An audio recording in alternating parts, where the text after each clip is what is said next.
Hi folks, welcome to this week's Inside Track with the Scottish Sun. As always, I've got Jim here with me. Jim, you had to go to Cork yesterday for your nap because racing was off, the big racing strike, first time ever. I mean, they got a good bit of coverage. Do you think it might have done the trick and persuade the government to not tinker with the tax too much? Yeah, proof of the pudding will be in the eating, Robert. Certainly, the way they handled the PR for it was very, very good, and I was surprised to see so many high-profile jockeys being persuaded to go down and put the silks on down in Parliament Square. So that was fantastic. Coverage overall seems to have been very good. I'm not 100% sure everybody understands what the strike's about. Mm. I think you really have to be into racing to understand the difference between betting on a fruit machine and betting on a racehorse or betting on a dog or whatever. But it's a start. It was a brave move to cancel or postpone, as some people are saying, the three meetings that were taken off on Wednesday. So I think it's a case of let's just see what happens. I'm not sure we have too much sympathy for this sport outside of this sport. I may be proved wrong, but I suspect that what happened on Wednesday and the people who organised it did it all in very good faith, and I hope something comes of it. But I'm just not sure that people outside of racing care as much about racing as we do. Yeah, I mean they've got till the end of November to kind Yeah, of keep the pressure up. So it'll be interesting to see if they do anything else in the meantime. Now, I don't think they'll cancel any more fixtures or postpone any more fixtures, but you might see them do another couple of PR campaigns in the run up to it. So it'll be an interesting one to watch and see yeah. how they go on with it. It was also good to see Richard Johnson can still fit into his silks. Delighted about that. Just on the subject of jockeys, there was a horrible incident at York last weekend, and thankfully both jockeys are semi okay. Both ended up with broken legs, but I mean it was a worrying sight when you saw that, wasn't it?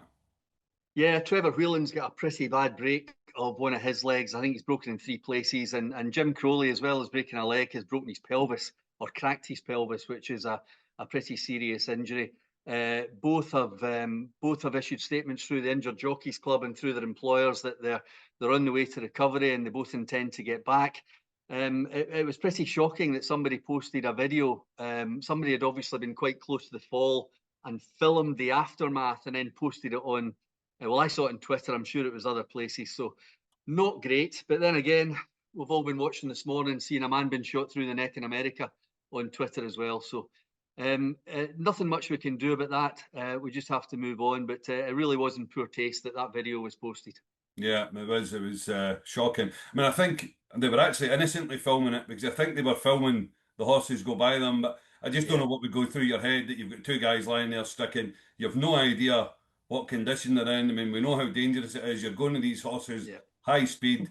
Could anything could have happened, and I just don't know what goes through your head that you would post that on social media afterwards. But that is the world we live in. But anyway, back to racing, Jim. We've got St Leger this weekend, the final classic, clashes with the Irish Champion Stakes. Is that kind of a bit unfortunate? Does it maybe dilute the Doncaster meeting a wee bit? Yeah, it does. But first of all, we have to say it's nothing new. It's been happening for a few years now.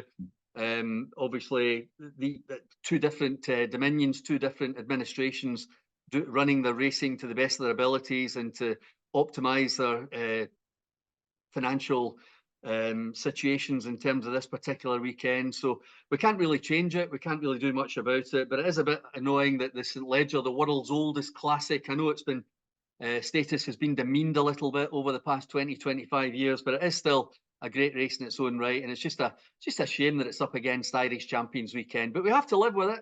And the wonders of modern television and everything, it means lucky people like us who are not going to be on the racecourse this weekend will be able to see absolutely everything. Yeah, man. The meeting obviously starts today, but for the purposes of this show, we're going to start looking at Friday, Jim. We're 1:15 tomorrow. We've got the Mallard Handicap over a mile and six. Have you dug in and out there? Yeah, I don't want to go too heavy on this, but the one I really like is Andrew Balding's horse here, Good Show, which will be ridden by PJ McDonald, who's very much his go-to jockey in the north this season.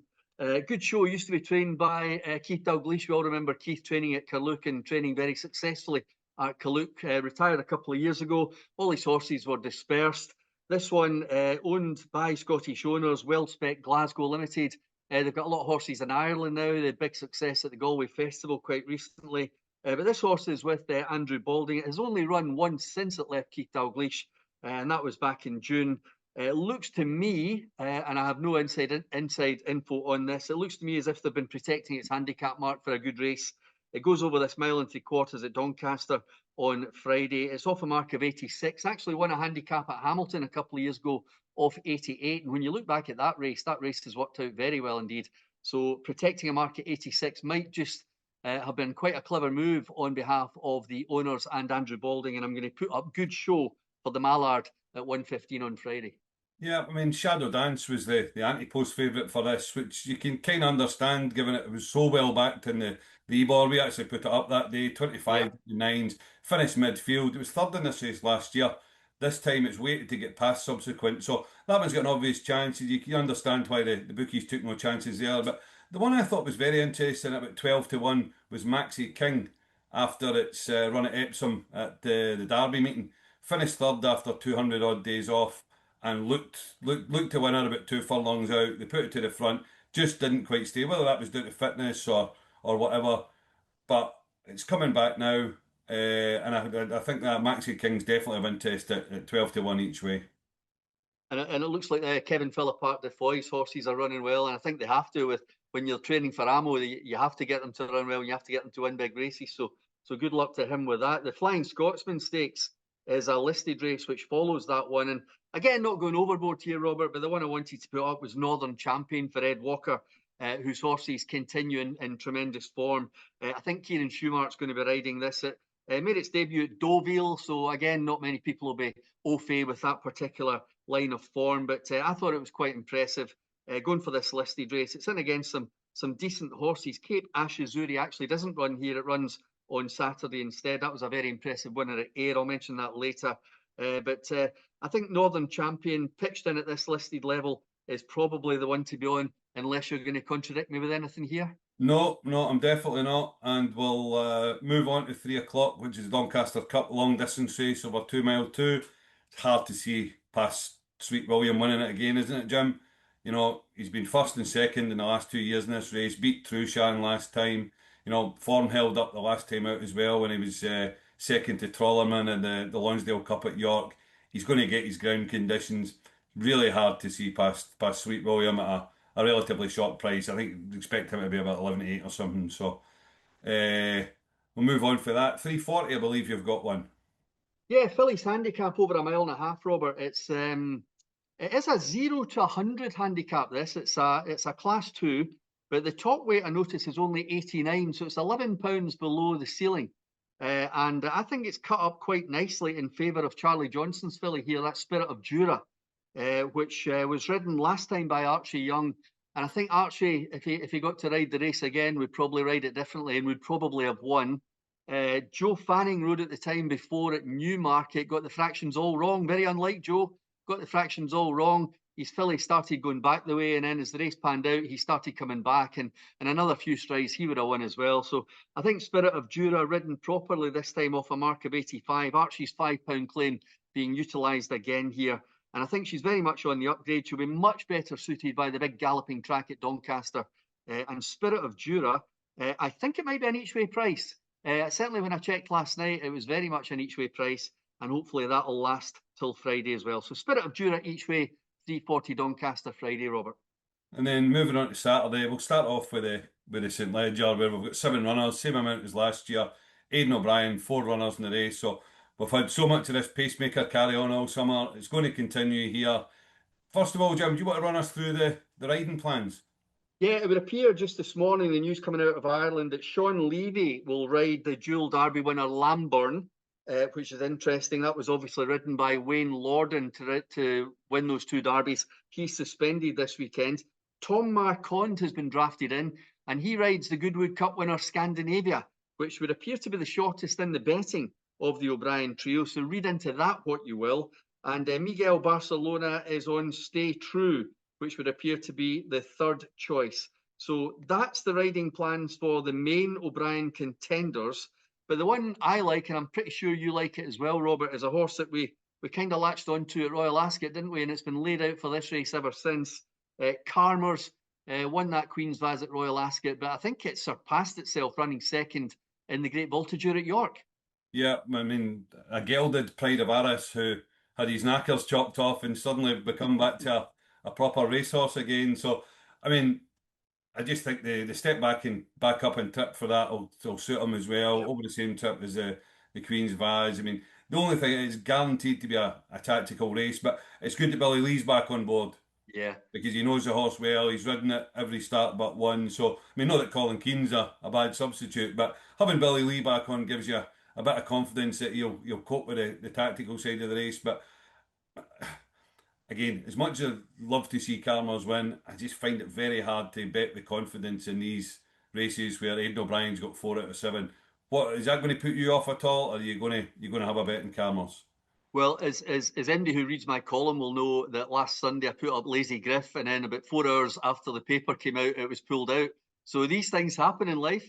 Lazy Griff is not going to be running in the St Leger this weekend, but always had Carmers in the back of my mind to run a big race here. And Billy Lee came back after injury at Galway on Tuesday. He had 3 mounts, so he actually had 4. One was a non-runner, and he rode 2 winners from 3. He looked as if he was really in good form with himself when he was being interviewed afterwards. And clearly the reason he raced back was to ride this Carmers on Saturday. So the fact that Sumi Young, who's been hired by Coolmore to replace Ryan Moore, is going to be in Ireland this weekend, I think that tells you that O'Brien's St Leger bid is secondary. I don't think they put this race, although they've won it plenty of times, I don't think they put it as high up in the pecking order as something like the Irish Champion Stakes, where Sumi Young will be riding on Saturday at Leopardstown, then again he'll be riding at the Curragh on Sunday. So I think Carmers, Paddy Twomey, very much a quiet man, doesn't say too much about his horses, lets them do the talking on the track. And I think this horse is going to be very, very well suited by the trip at Doncaster, which I always bang on about is not 1.75 miles. It's nearly 1.7 miles. It's very close to 1.7 furlongs. And I think Carmers will be more suited to that trip than most. So without going overboard again, Carmers the selection. Yeah, and then we'll move on to, well, we'll not move on, we'll move back in time to the 220, which is the Portland over 5.5 furlongs. That's the tip of this race, isn't it? 5.5. That's the trip, five and a Yeah, half. And I think that's significant as well. yeah, yeah. I mean, you fancy one from Jim Goldie who won the race last year, so you want to make your case for that? Yeah, Jim's won 2 of the last 3. He won it with Call Me Ginger a few years ago, and then he missed one, and then he won it last year with American Affair. And I don't have to tell anybody what American Affair is going on to do. Now a Group 1 winner at Royal Ascot. But Jordan Electric's, the story of this horse, just to put it in a little nutshell, is that he started last season as an 8-year-old off a mark of 72, and he finished last season off a mark of 101. Now that's £29 improvement for an 8-year-old. That's a 2 stone I need to lose. So there you go. He improved it to 100-1. Thankfully, it was late coming back this year, and because its 4 runs haven't really cut the mustard, apart from the last one, which I should mention in a moment, he's been dropped a couple of pounds to 99. I think that's a very good mark for Jordan Electrics to be on going into this race. Now, Jim, remember, has this horse in the Air Gold Cup next week. He'll probably run whatever happens on Saturday because it is the only realistic Scottish challenger for the Air Gold Cup next week. But I think he can win this race on the way and go to Ayr with a £5 penalty. Jim has always said that 5.5 might be the exact trip for this horse. He's not quite a 5, he's not quite a 6. So if this one falls nicely in the middle, 5.5 furlongs, Paul Mulrennan in the saddle, and I reckon Jordan Electrics has a big, big chance to win this 100 grand handicap. Before I hear your case for Apollo 1, though, I mentioned that Eternal Sunshine has sneaked in right at the bottom, and Lauren Young will take the £7 off that one, and that's won its last 2 at Thirsk. So don't completely rule out Eternal Sunshine, but very much the first string is going to be Jordan Electrics. Yeah, and the one I quite like, and quite is the key word here. I'm certainly not going to go overboard. Is Apollo 1, who finished 1 place behind Jordan Electrics in the Stewards Cup last month. Was second in this race last year behind American Affair. Actually looked like he won it crossing the line. Yep. American Affair come for miles back. Split American Affair in GM Jungle that day, so that form reads really, really well. Went on to win a Group 3 at Ascot next time. Now that was a bad race. So I don't think you can read too much into that. I think there's been something like 46 runners for that race. None of them have won a race since. So it was a Group 3 in name only, I think. Yeah. I mean, he has to bounce back to form. I mean, really pinning everything on going back to Doncaster, bringing this horse back to life. But he's a pound lower than last year. I mean, he started this season on 109. He shed £7 since then. Ran okay in the Shields Cup, so maybe it might be a wee bit of life there. I just hope that coming back to Doncaster brings it back to life. And just what we were talking about earlier, and Colin Keane's been booked for this, which Yeah. I thought was quite eye-catching. So there's enough boxes ticked tentatively to like Apollo 1 in this. Uh, the other one I thought was, I've got on my list here, is Venture Capital, who's got good course form, won a handicap on this card last year. So he's won and been placed off 90 and 91 this season. So that's his mark just now. So you would expect Venture Capital to be kicking about in the places as well. So I think that does us for Doncaster, does it, Jim? Yeah, and I think we need to mention Musselburgh, two-day meeting this weekend. So Saturday first, I think, and the one I mentioned in the paper, two I mentioned in the paper actually on Thursday in the Inside Track column, Robert.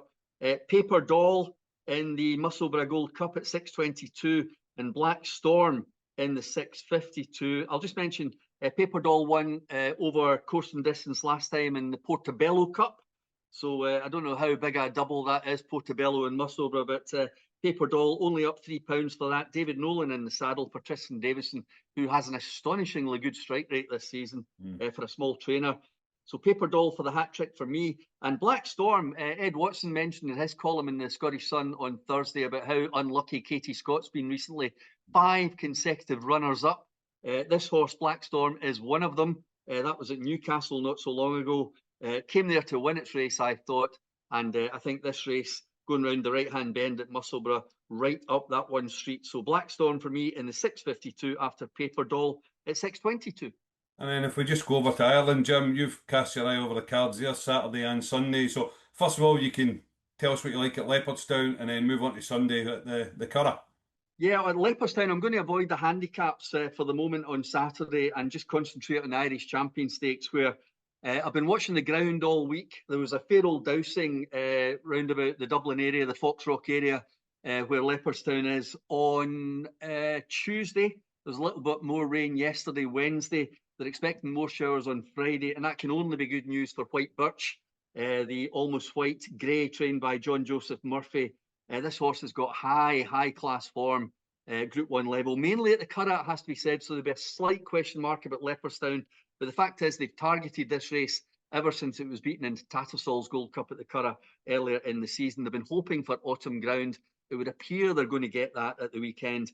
And I think at 15-2, White Birch is top value to topple Delacroix for Aiden O'Brien and Christophe Soumillon. So I'm going to go very much with White Birch in that race. And the good thing with this one, Robert, is if they think the ground is not suitable, it won't even canter down to the start. So it won't even be a runner. So if it's in, we're in to win. White Birch in the 5:30 at Leopardstown on Saturday. And moving on to the Curragh on Sunday. Again, I'm going to save the handicaps for the diary column in the paper on Sunday. But the one I'm really keen on is Art Power for Tim Easterby in the Flying 5 over 5 furlongs at 3:15. Easterby earlier this week saddled 6 winners in one day. And he also threw in 3 seconds on the same day as well. And one of those was beaten about a nostril. So what a tremendous day that was for him. The yard is just in flying form at the moment. Art Power made a really nice comeback earlier in the season to be 4th. And I think this is just his track and trip and ground on Sunday. So Art Power in the 3:15. And I can't leave without mentioning Venetian Sun in the Moyglare stud. If that's declared for Carol Burt, really has been one of the stars of the season. I'm just not sure we'll get a price. But Venetian Sun for the Moyglare stud at 2:40. But Art Power, hopefully backable at 3:15. Well, you'll get a chance to have a good look at the Curragh and Musselburgh Sunday card in your column in Sunday's paper. But just having a quick look at it earlier on, we've got Goni No Day, that Hawkeye the New, and Dane Manutton all in the same card. So a pity who's the racing TV commentator coming up for down south, because they'll end up mangling it, no doubt. But it should be a laugh listening to it anyway, shouldn't it? It's just a shame Tomo's retired. It really is. With his Scottish son-in-law, he would get that absolutely spot on, wouldn't he? Wouldn't you, Tomo? Good man, Jim. Thanks very much. Thanks very much, Robert. Thanks, everybody. Good luck this weekend. Cheers.